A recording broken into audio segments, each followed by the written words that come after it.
en un lugar santo que además se va haciendo cada día más santo porque uno va experimentando como un anhelo, una promesa, va tomando cada día más cuerpo. Este lugar, primero que todo, antes que nosotros estuviéramos aquí, antes que comenzara Shelter, etc., ya era un lugar donde Dios había colocado de alguna forma su dedo. Sabemos nosotros que por esta calle, por este lugar, caminó el Ejército Libertador, mejor dicho, el Ejército de los Andes, como tengo aquí un militar, me va a pasar la cuenta, si no soy exacto en el lenguaje. El Ejército Libertador se llama el que pasó, el que viajó desde Valparaíso a Lima, así que se llama Ejército de los Andes. Pero bueno, no es echar la historia. Pasó por acá y ellos de alguna manera hicieron presente que este lugar ya pudiera tener una densidad histórica y una densidad de Dios. En esta zona, probablemente algunos historiadores lo harán más, fue donde acamparon justamente el día antes de la batalla de Chacabuco. O sea, el 11, inteligencia está mediando, pero no importa.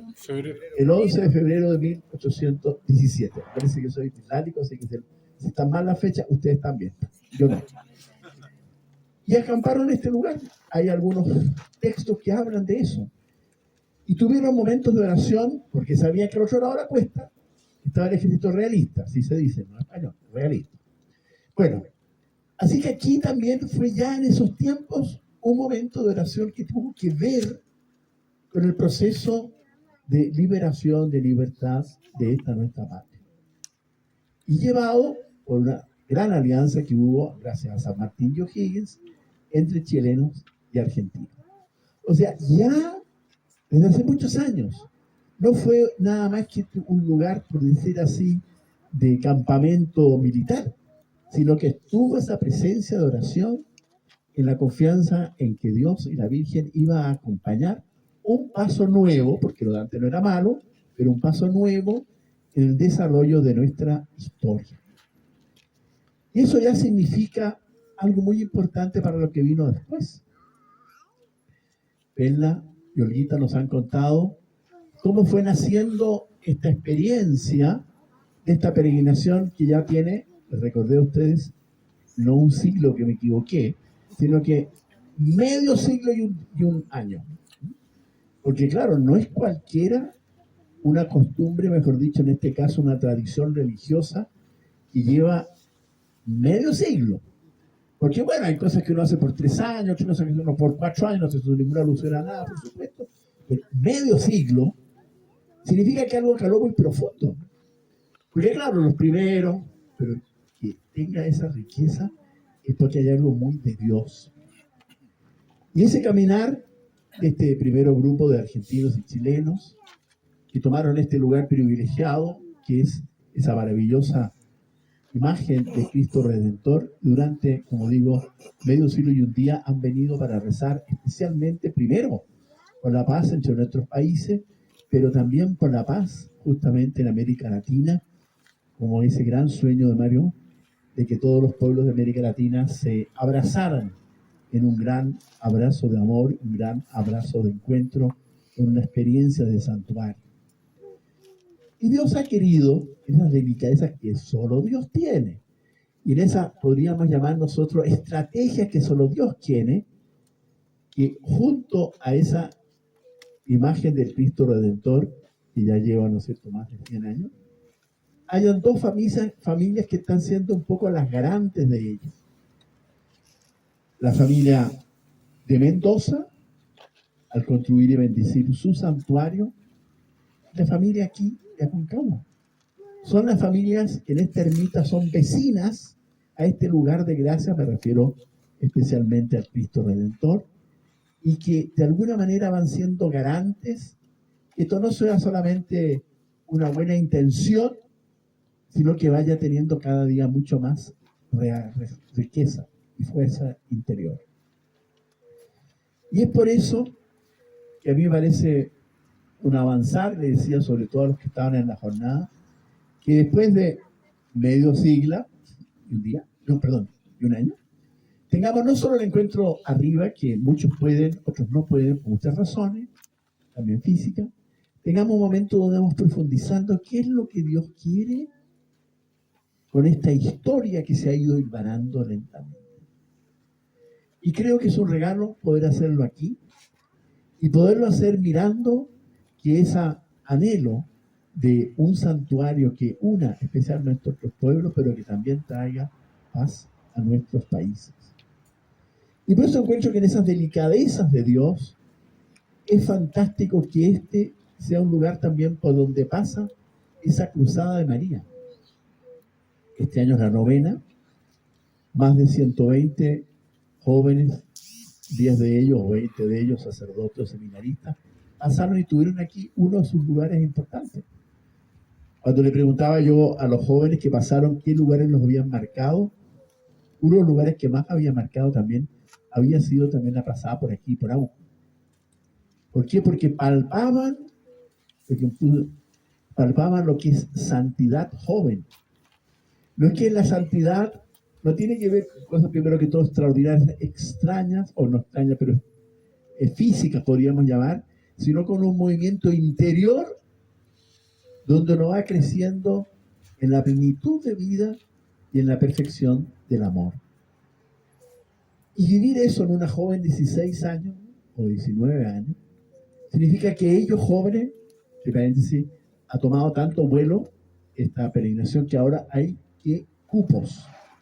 O sea, solamente puede venir cerca de 110, 120 por un asunto también físico, pero ahora hay cupos en los países. Entonces hay que postular, imagínense como la universidad ahora. A mí me tocó acompañar las primeras, él venía el que podía, el que quería. No, ahora hay que postular. Y en Argentina, que es un país muy grande, lo hacen nada más por diócesis, entonces tienen que postular. Imagínense cómo será, no el éxito, sino que la riqueza, que ya no viene el que puede, sino que tiene que decir, yo voy a postular esto. ¿Por qué? Porque son 420 kilómetros de crecimiento en la radicalidad del seguimiento al Señor, en la radicalidad del amor y también de la esperanza y lo que Dios va creando. Y tiene como justamente también un lugar especial. Por eso cuando en este evangelio nos encontramos con esta palabra de Jesús conversando con la mujer samaritana, en que ella le dice, agua, pero si tengo que venir tantas veces aquí, no, yo te voy a dar agua viva.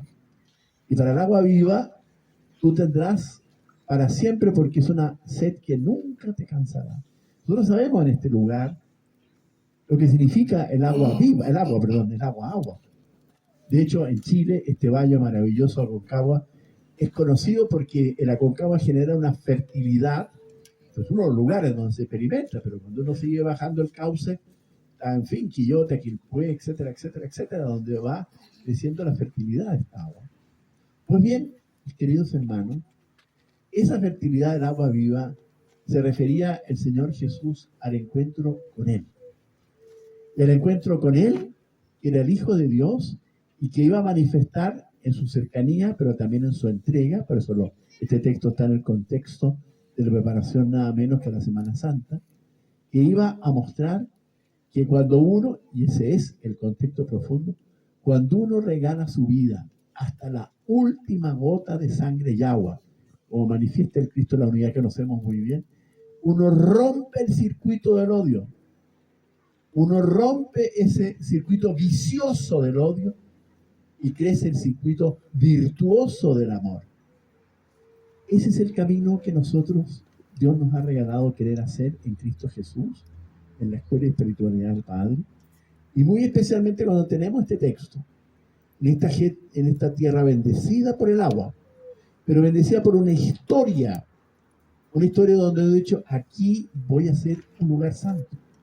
Y un lugar santo antes de que ustedes se imaginaran, porque también fue lugar santo en ese momento de oración, en 1817. También ha sido lugar santo cuando se eligieron ese maravilloso imagen del Cristo. También es lugar santo cuando se eligió el santuario justamente aquí de la familia de Valcena. También es lugar santo cuando han crecido esta ermita, también la que tenemos, se me olvidó el nombre exacto, hermana Verónica, sino que cada uno de los lugares donde Dios va colocando su historia en medio de nosotros. ¿Ah? Almendral, claro. Eso es lo bueno de tener mala memoria, que hay gente que lo ayuda, ¿no? No hay nada mejor que tener mala memoria. Uy, el exquisito no se deja complementar, espero. Almendral, así se llama. Preciosa. Además que Dios es muy astuto, no voy a echar, pero lo conozco Chile. Esto es genial que se llama Mina Concagua, porque ni San Felipe ni los Andes. Genial, Aconcagua, Dios. Yo estaba con el obispo, con el padre Camilo, y le dije, oye, fue genial ese nombre, porque si no, siempre que San Felipe, que los Andes, San Felipe. No voy a entrar en el fútbol, por supuesto. Bueno, pero a dónde me refiero yo es que yo creo que Dios va teniendo en estos lugares, ¿verdad? En esto de que es Tierra Santa y que de esta Tierra Santa quiere generar justamente encuentro, unidad y un tiempo de Dios para muchos.